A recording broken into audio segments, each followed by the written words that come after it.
یه چیزکیک میخوایم امروز درست کنیم که طعمش اصلاً قابل مقایسه با تمام چیزکیک هایی که تا الان دیدین و خوردین نیست. بریم تا با هم درستش کنیم. اول از همه بیسکویت های شکلاتی رو توی غذا ساز میریزیم و حسابی پودرش میکنیم.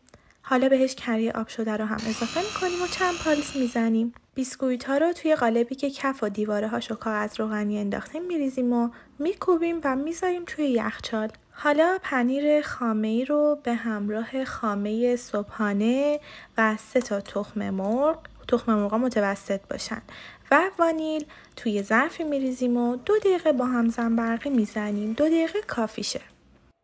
حالا شکر رو به همراه 2 قاشق سرپر آردم اضافه میکنیم و یه 30 ثانیه با هم مخلوط میکنیم و مواد چیزکیک ما آماده است. مواد پنیری رو توی قالب میریزیم و توی فر از قبل گرم شده با دمای 200 به مدت 1 ربع میپزیم.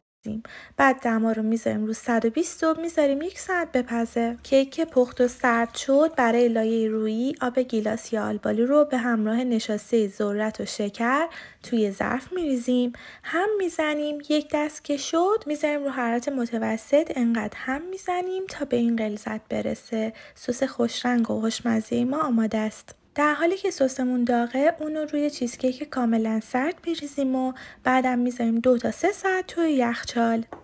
چیزکیک خوشمزه ما آماده است. برای تزیینش من از گیلاس و تیکه های شکلات استفاده کردم.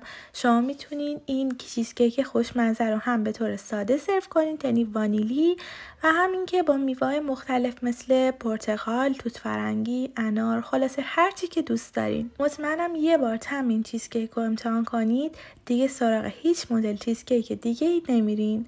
از خوردنش لذت ببرید. نوش جان.